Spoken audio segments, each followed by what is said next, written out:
मित्रांनो, आजचा भाग तितकाच रोमॅन्टिक आणि त्याच्यापेक्षाही जास्त धमाकेदार आहे. यशने कावेरी दारूच्या नशेमध्ये असताना जरी प्रेमाची कबुली दिली असली तरीसुद्धा कावेरीकडूनही तोच ग्रीन सिग्नल मिळालाय. ज्या यमुनाने प्रॉडक्टमध्ये केमिकल मिसळलं होतं त्या यमुनाचं बिंग सर्वांसमोर फोडून कावेरीने मंदारचं प्रपोजल ॲक्सेप्ट करताच ती कागदपत्र चाळून यशसमोर मोठा कौफेस्फोट केलाय. बघूयात मग की आता कावेरीसुद्धा यशला कबुली कशी देते प्रेमाची आणि त्यातूनच पुराव्यानिशी विद्याच्या साथीने यमुनाचं पितळ उघडं करून मंदारचा प्लॅन कावेरी त्याच्यावरतीच कसा उधळून लावते. यशला मंदारचं सत्य कळल्यानंतर यश काय निर्णय घेतोय पाहणारच आहोत. त्यासाठी आजचा भाग शेवटपर्यंत बघा. कोण होती सतू, काय झाली सतू मालिकेच्या आजच्या 24 जुलैच्या भागात सरबताची बॉटल समजून कावेरी जेव्हा दारू पिते तेव्हा यश तिला विचारतो की मला नाही सापडलं पाणी आणि तुम्हाला. कावेरी सांगते की नाही मलाही नाही सापडलं. इतक्यात विजांचा गडगडाट चालू होतो. यश तिला सांगतो की चला पटकन बाजूला जाऊयात, पाऊस चालू झाला तर. कावेरी म्हणते मला पावसात भिजायला आवडतं.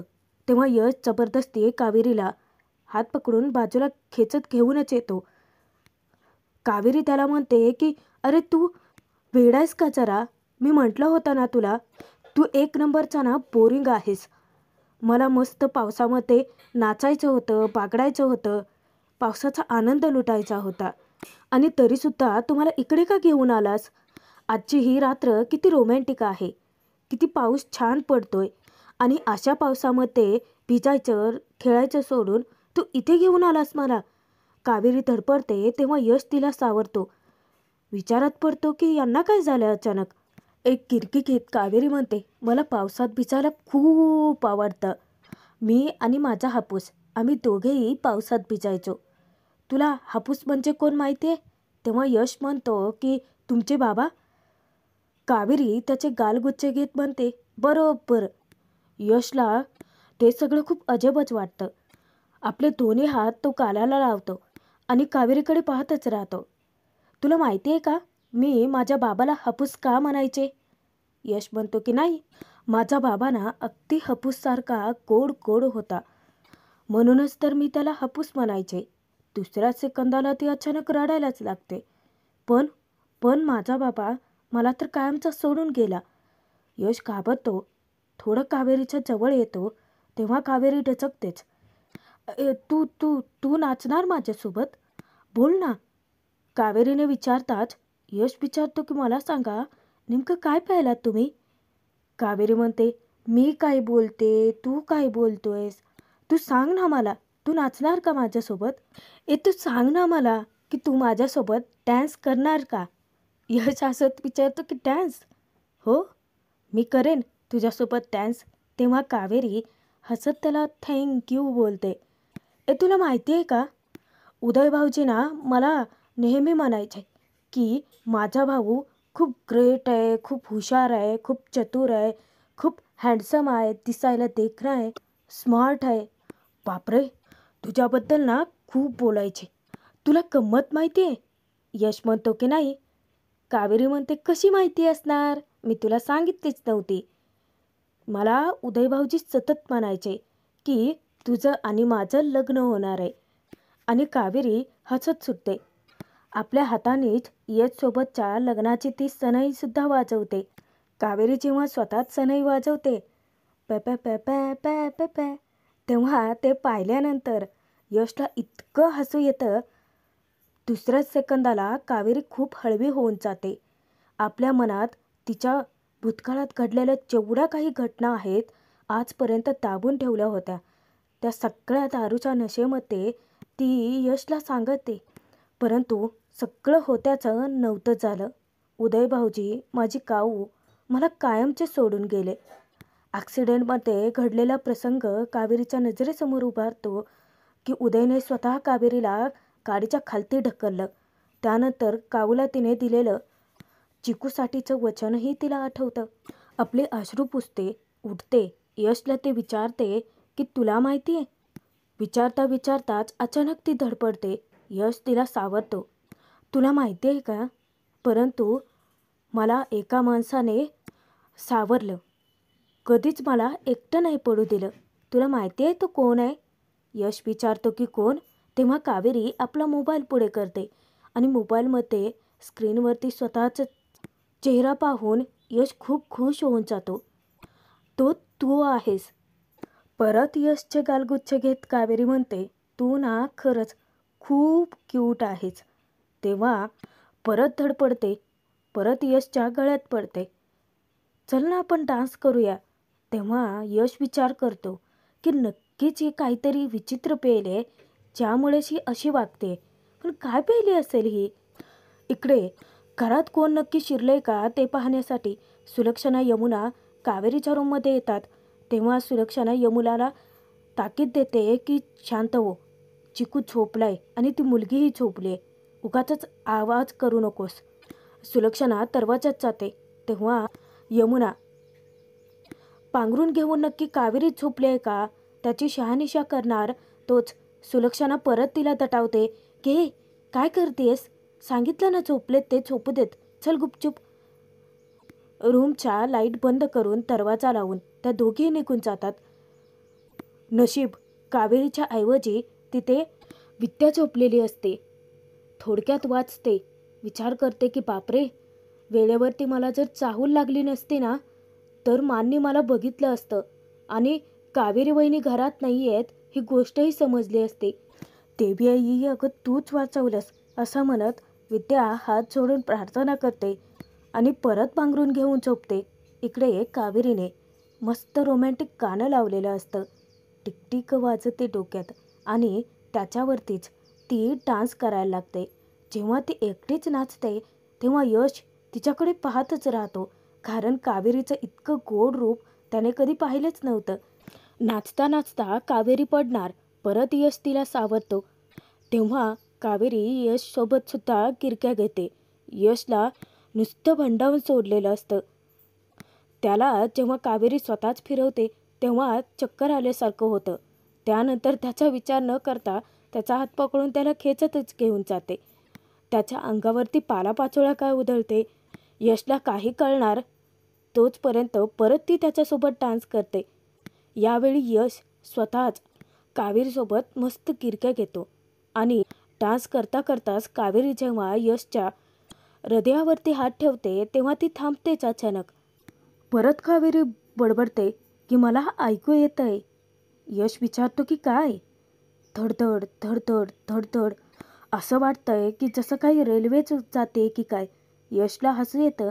तेव्हा कावेरी अचानकच जाऊन यशला बिलगते. त्याच्या हृदयावरती आपलं डोकं टेकवून यशला ती जाणीव करून देते की यश धर्माधिकारी, अरे तुझी धडधड किती वाढली आहे. तू ना प्रेमात पडलायस. You are in love. कावेरीचं बोलणं ऐकता क्षणी यशला सुद्धा त्याची जाणीव होते. कावेरी परत बाजूला सरकते आणि परत यशला बिलगते. तेव्हा यश बोलून जातं की होय कावेरी, मी खरंच प्रेमात पडलोय, तेही तुझ्या. यश म्हटला होता अगदी तसंच झालं. हा नियतीने ठरवलेला प्लॅन होता. कावेरीच्या मनातलं दुःख यशला कळलं आणि यशच्या मनातलं प्रेम कावेरीला समजलं. इकडे मात्र यमुना सुलक्षणाला भरीस पाडते. यशची रूमही आपण चेक करायला हवी आहे मा. तू पण ना यमुना, माझं काही ऐकणारच नाही असा. दोघेही यशच्या रूमकडे जात असतानाच अचानक त्यांना पावलांचा आवाज येतो.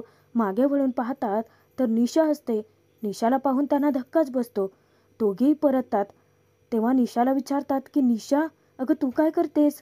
तेव्हा निशा डोळे चोळत तिच्याशी खोटं बोलते की मा ते मी पाणी प्यायला आले होते, झोपेत कळलंच नाही, कशाला तरी धक्का लागला बहुतेक.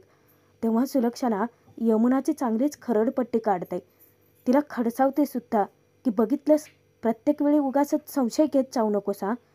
यमुना वैतागते, मा मी आवाज ऐकला होता.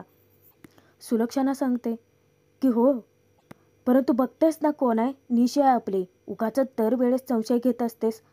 ह्या सवयी ना बंद कर जरा. मंदार अजूनही त्या सोफ्याच्या मागेच लपून असतो. सुलक्षणा तिच्या रूममध्ये तर यमुना जेव्हा निशाला घेऊन त्यांच्या रूममध्ये निघालेली असते तेव्हा अचानकच मंदार शिंकतो मोठ्याने आणि त्या दोघी सावध होतात. यमुना मोठ्यानेच म्हणते की कोण शिंकलं. तेव्हा निशा मुद्दाम जोरजोराची शिंकते. सुलक्षानं येऊन तिला परत दटावते की फ्रीजमधलं पाणी प्यायलीस ना, थंड पाणी पिलीस ना, बघितलंस झाली की नाही सर्दी. तेव्हा यमुना परत संशय घेते. सुलक्षणा परत एकदा तिला खडसावते की बस कर अगं, तुझी जी हेरगिरी आहे ना ती बंद कर जरा, सुखाने जाऊन झोप आणि आम्हालाही झोपू देत. निशामुळे मंदार यावेळी तरी धर्माधिकारीच्या तावडीतून जरी वाचला असला तरी तो सतत वाचेलच आणि प्रत्येक वेळेस निशा त्याला साथ देईलच असं नाही ना होणार. निशाचं रूममध्ये जात असताना मंदारला खुणवते आणि ती त्यातून त्याला सटकायला सांगते. मंदाराही चोर पावल्याने तेथून निसटण्याचा प्रयत्नात असतोच. इकडे कावेरी यशला म्हणते की यश, धर्माधिकारी, तू तुझे डोळे बंद कर आणि शांत उभा राहा, अगदी माझ्यासारखा. थांब, मीच करते. यशच्या डोळ्यांवरती हात ठेवत कावेरी त्याला म्हणते की तू तुझे डोळे बंद कर, मग तुला तुझ्या आयुष्यातली ती व्यक्ती आठवेल जिच्यासाठी तू काहीही करू शकतोस. आठव. तेव्हा यशच्या नजरेसमोर उभारतो तो फक्त कावेरीचा चेहरा आणि आपसुकच त्याच्या चेहऱ्यावरती हसू उमटतं. कावेरी सांगते की आठवला, आता तुला ज्याचा चेहरा आठवला, तुझं त्याच्यावरती प्रेम आहे, मग मनात आता बटरफ्लाय उडणार. असं काहीतरी विचित्र बडबड करत ती परत नशेमध्ये यशच्या अंगावरतीच पडते. यशने शेवटी प्रयत्न करून मेकॅनिकशी कॉन्टॅक्ट साधलेलाच असतो. काही वेळानंतर जेव्हा मेकॅनिक येतो तेव्हा तो गाडी चालू करतो. यशच्या आनंदाचा पारावारच उरत नाही. तो कावेरीला म्हणतो की चला चला चला, गाडी चालू झाली. नशेत असलेली कावेरी आता दुसऱ्याच रस्त्याला जाते. यश धावत जाऊन तिला परत घेऊन येतो. तो तिचा हात घट्ट पकडून ठेवतो. त्या मेकॅनिकला त्याच्या कामाचे पैसे देऊन थँक्यू बोलतो आणि कावेरीला तो पटकन गाडीमध्ये बसवतो. कावेरीला हळूवार गाडीमध्ये बसवून यश जेव्हा गाडीमध्ये बसतो तो गाडी स्टार्ट करणार तर कावेरी अचानकच त्याच्या बाजूला झुकते.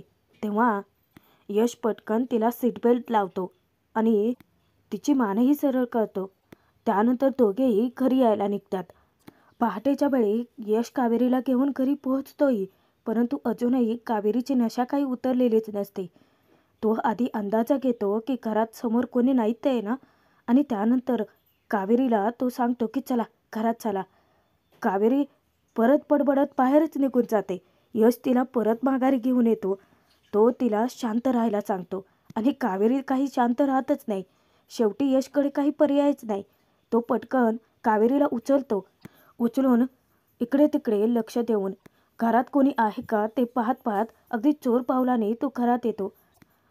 सुलक्षणासुद्धा जागी झालेली असते. विचार करते की आज उठायला खूप उशीर झाला आणि नेमकं यश कावेरीच्या रूममध्ये शिरतो आणि सुलक्षणा बाहेर येते.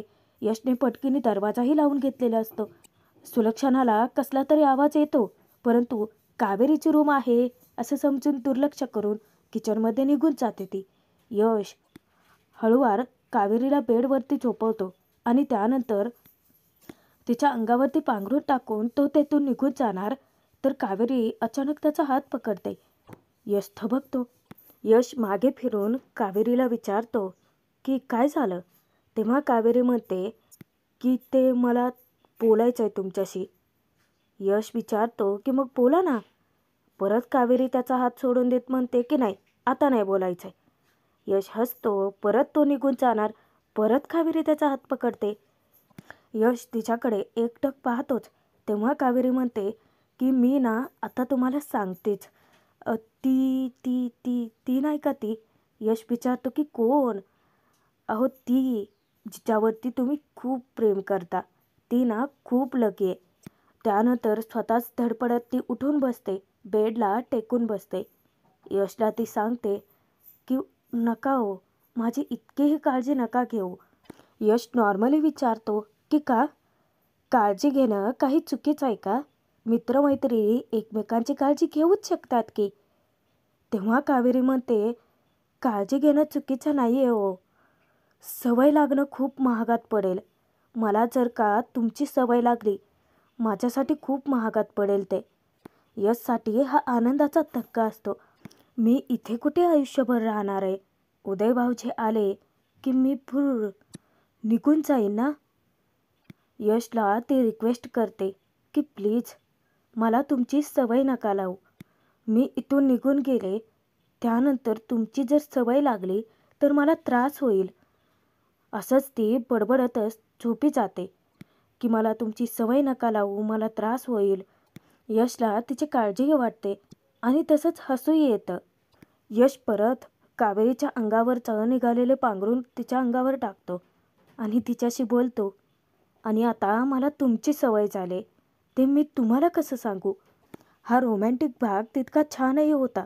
अगदी तसंच पुढे येणारा ट्विस्टसुद्धा धमाकेदारच आहे.